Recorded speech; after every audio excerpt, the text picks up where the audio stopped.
महाराष्ट्र काय कर्नाटक काय सर्वांनी सबस्क्राईब करा खिलार महाराष्ट्राची शान आणि क्लिक करा बेल आयकॉनवर. एन्जॉय. तर मंडळी, या मुलाखतीच्या सुरुवातीच्या टप्प्यामध्ये आपण ज्या शेतकऱ्यांच्या दावणीला त्यांची माहिती घेतली. मायक्रोचिप आपण बसवायला चालू करतोय, त्यासाठी कशा पद्धतीचे काम केलं पाहिजे, कशा पद्धतीने ते का गरजेचं या संदर्भातली माहिती घेतली. सर, आता मला एक विचारायचं आहे की आता महाराष्ट्र कर्नाटकमध्ये बरीचशी प्रदर्शनं होत असतात. आता आम्ही मायक्रोचिप बसवणारचं काम चालू करणार आहोत चॅनलच्या माध्यमातून, की ज्याच्यामध्ये महाराष्ट्र कर्नाटकातले सर्व जाणकार असतील, जुने जाणकार असतील, डॉक्टर असतील, यांना एकत्रित घेऊन आपण शेतकऱ्यांसोबत हे काम चालू करतोय. तर आता आम्ही डॉग शो आलो, डॉग शो पाहण्याचं मुख्य कारण पण तेच होतं की कशा पद्धतीने तुमचं तिथलं आल्यानंतर डॉगचं स्कॅनिंग करणं असेल, त्याचा रिपोर्ट असेल.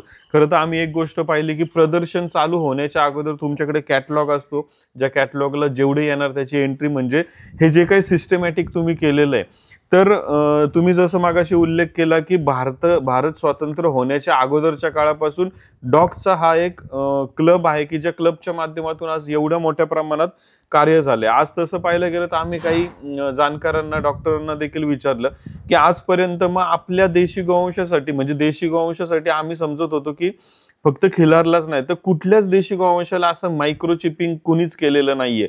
तर एक गोष्ट म्हणायचं आहे की एवढ्या जुन्या तुमचा जो क्लब आहे केसीआयचा, तर त्याच्या एवढ्या जुन्या वर्षापासून असल्यापासून आजपर्यंत त्या क्लबच्या माध्यमातून त्या डॉगच्या ब्रीडला जी काही स्टेप बाय स्टेप वर जाण्याची संधी त्या क्लबमुळे मिळाली.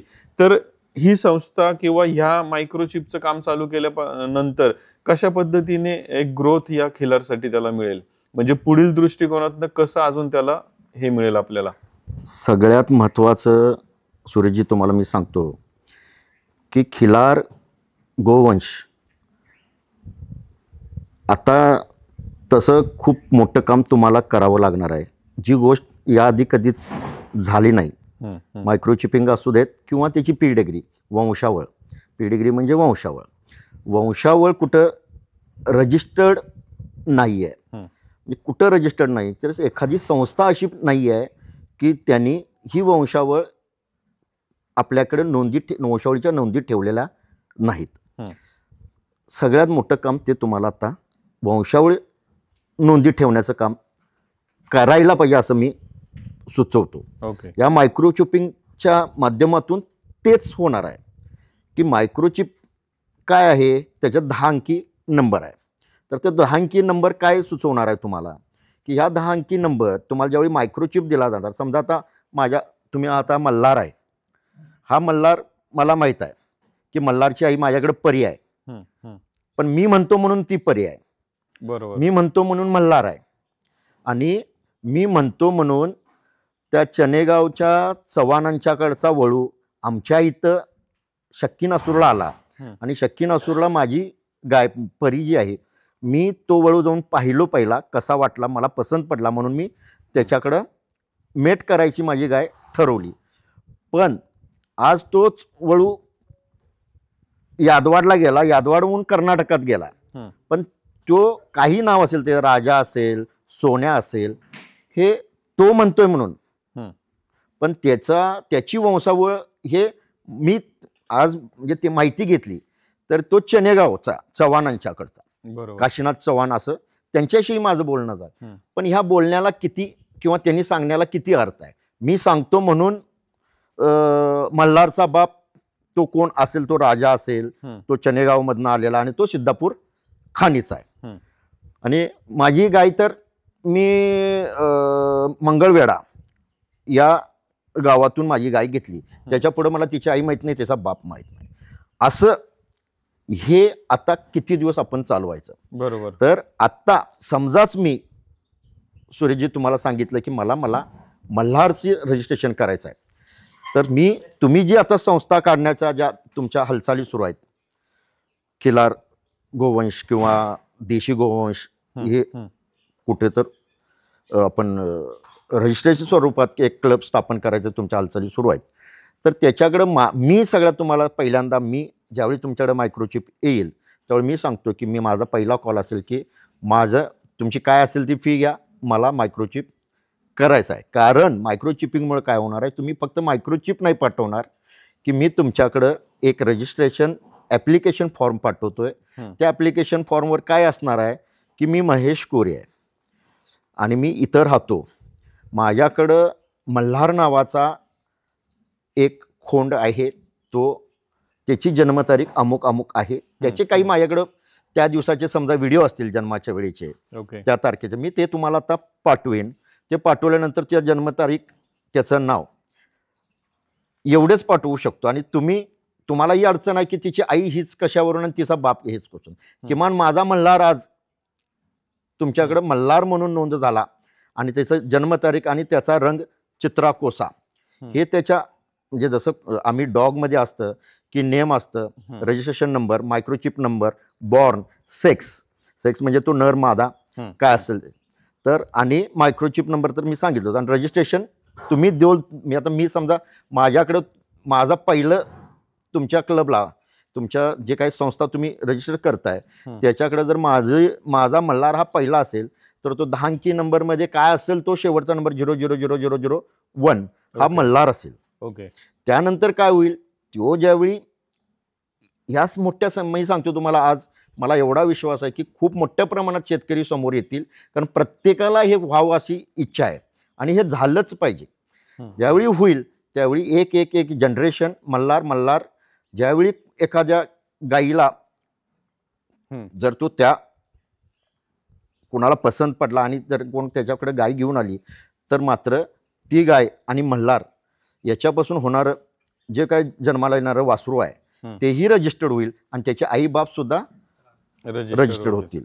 सर मला इथं फक्त आता एकच मुद्दा विचारायचा आहे की म्हणजे आम्हाला एक गोष्टीची जाणीव ही झाली की आज जसं तुम्ही म्हणले की बाबा हा माझा खोंड, ह्या बैलाचं वासरू, ह्या गाईचं वासरू, हे आज आपण व्हर्बली सांगतोय, त्यामुळे ह्याचं रेकॉर्ड मेंटेन कुठे नाही. आज जर आपण कुठेही बघितलं, आज जर सरकारी कामकाज असेल किंवा इंटरनॅशनल एखाद्या गोष्टी, तर तिथं कुठल्याही गोष्टीचं तिथं कागदोपत्री नोंद लागते त्या गोष्टीचं. तर हे कागदोपत्री जर सगळं आपलं मेंटेन झालं तर ह्याची व्हॅल्यू खूप मोठी वाढेल, हे आपल्या ह्या आत्ता बोलण्यातलं लक्षात येतं आमच्या.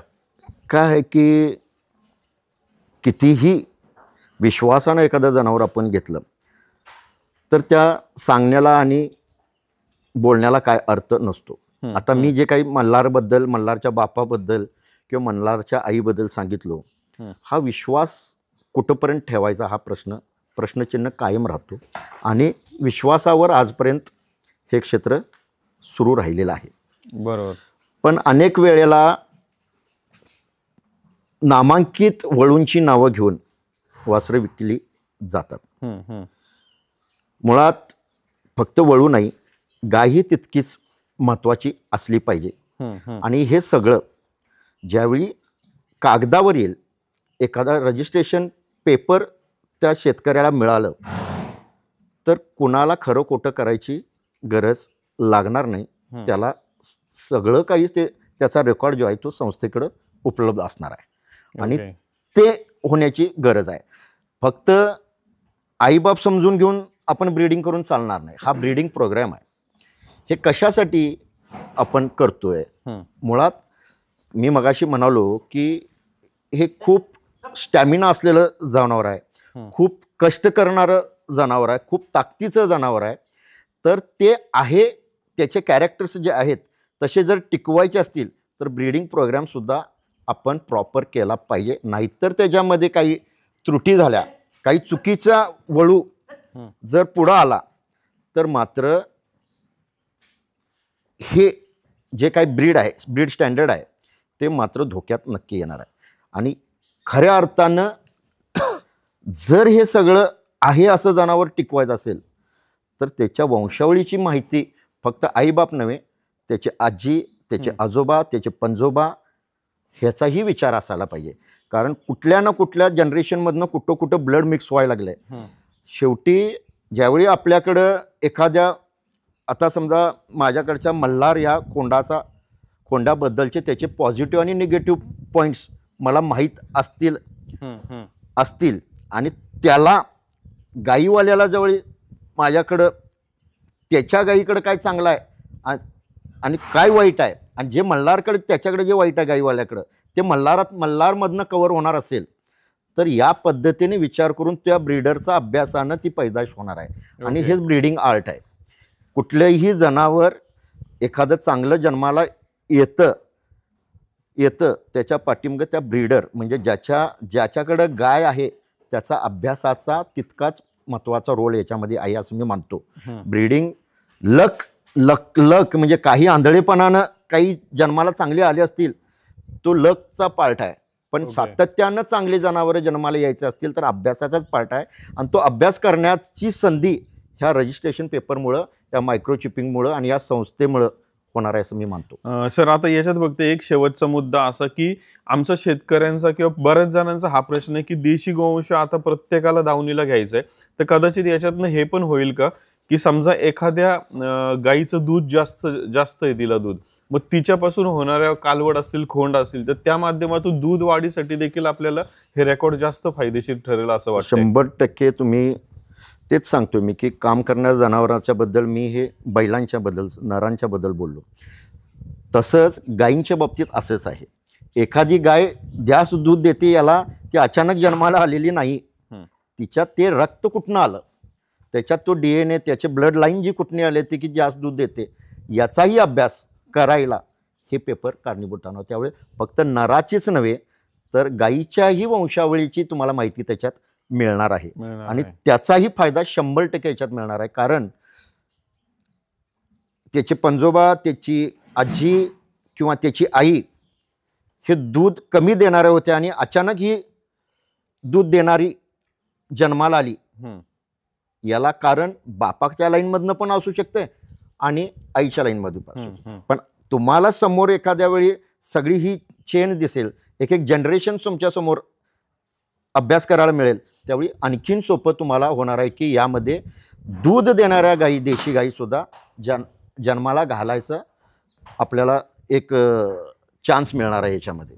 ओके सर, आता आम्हाला अजून एक प्रश्न आहे की आता ही वंशावळ मेंटेन करायची, तसं पाहिलं गेलं तर मंडळी एक गोष्ट आवर्जून सांगायला आवडेल, मायक्रोचिप बसवणं असेल किंवा हा प्रोग्राम राबवणं असेल, त्याच्यात महेश सरांचा मोठा मार्गदर्शन आपल्या सल्ला गेले बरेच महिने आपण यांच्या माध्यमातून माहिती घेतोय. त्याचबरोबर डॉग शोचं त्यांचा जो ऑर्गनायझेशन ज्या पद्धतीने करते त्याचा देखील अभ्यास आपण त्यांच्या माध्यमातून घेतला.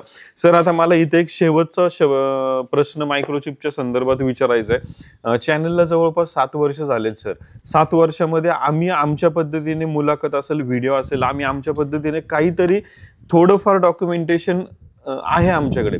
पण आता मायक्रोचिप आज आपण या समोर असलेल्या वळूला, ह्या खोंडाला बसवली, तर ह्याच्यापासून पुढे होणारी ह्याची वासरं असतील, हे असेल, त्यांना आपण स्टेप बाय स्टेप बसवत जाऊ. पण आमचं सर मागच्या 7 वर्षाचं काय करायचं की तो पण अभ्यास आम्ही ह्याच्यात कसा जुळवून घेतला पाहिजे?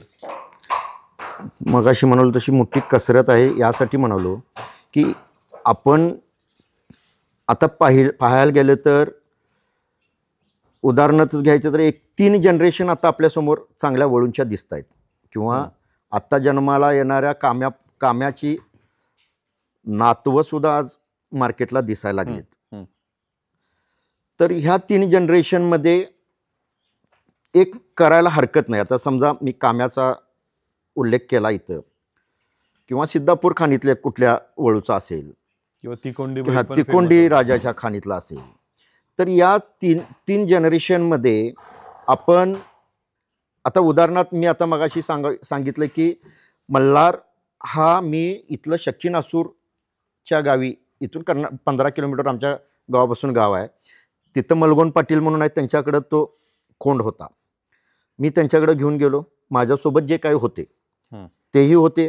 त्यांच्याकडे गेलेली तारीख माझ्याकडे नोंद आहे, माझ्याकडे तो व्हिडिओ नोंद आहे, त्यावेळीचा फोटो नोंद आहे.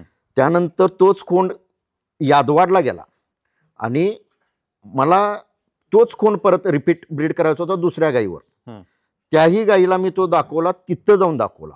मालक तिथला बदलला, तिथलं नाव मला माहीत आहे, यादवाड गाव माहीत आहे, माझ्यासोबत असणारे लोक माहीत आहेत. असं जर तुम्ही काही 5-1 लोक 100 रुपयाच्या स्टॅम्पवर लिहून देत असतील, म्हणजे प्रमुख त्या भागातले, एक तर तो वळू मालक, एक तर गाय मालक आणि त्याच्यासोबत एक 3 पुरावे, तर मला वाटतं की एवढं करून जर 2-3 जनरेशन आपण मेंटेन करू शकलो तर 3 जनरेशन पाठीमागं जाऊन आणि जर तो यादवाडमधला आता मी म्हणतो तो वळू जरी जिवंत असेल त्याला मायक्रोचिप जर करायला ते लोक तयार झाले तर ते मायक्रोचिप नंबर त्याचं नाव किंवा माझी गाय सुद्धा आज रजिस्टर नाही परी तिथला मायक्रोचिप तिचं नाव हे जर झालं तर मल्हारच्या बाबतीत काय होणार आहे मल्हार हा अमुक अमुक ह्या 2 परी आणि तो कोण असेल तो वळू आणि त्याच्यासमोर त्यांचं मायक्रोचिप नंबर किंवा रजिस्ट्रेशन नंबर येईल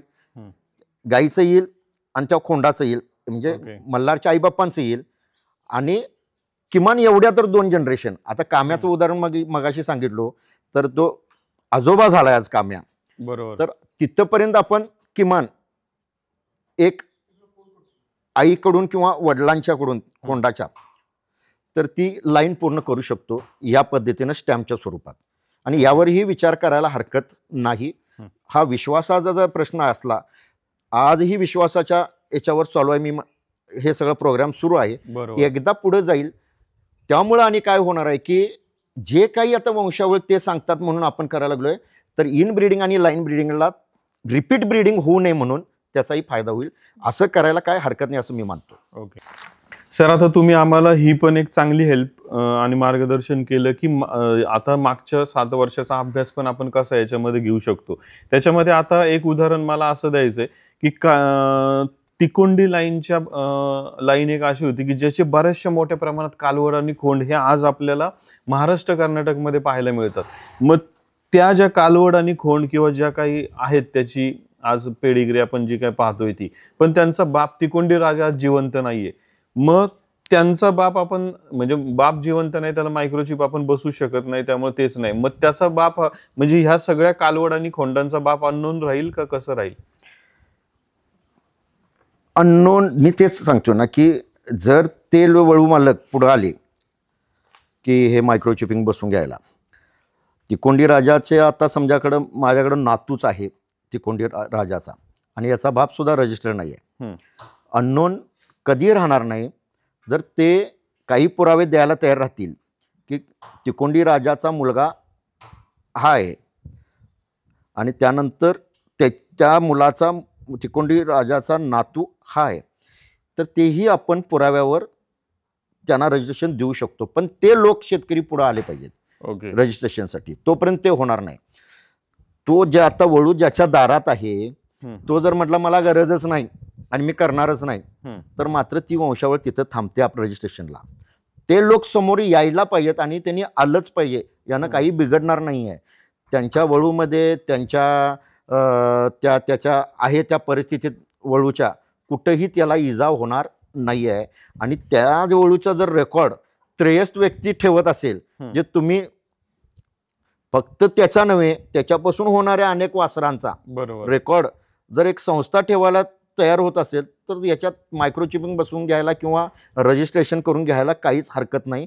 आणि जर संस्था मागच्या काही वळूंना रजिस्ट्रेशन करून घेणार असेल तर त्याच्याहून आणि चांगली गोष्ट आहे. म्हणजे मी काय म्हणतो तिकोंडी राजाचा नातू रजिस्टर होतो इथं तिकोंडी राजाचा मुलगा होतोय.